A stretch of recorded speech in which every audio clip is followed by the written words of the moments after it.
shi ya zama shugaba wanda ya ja cikin matsayin kaya zabo dan siya yana zaɓaje a gaya mai zanki mai tambaya wa ina yake gaisawa duk cikin anbiya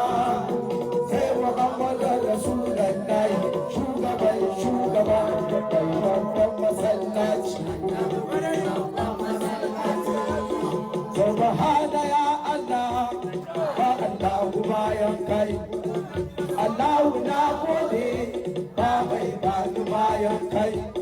subhana ga ana doke ba mai bani bayan kai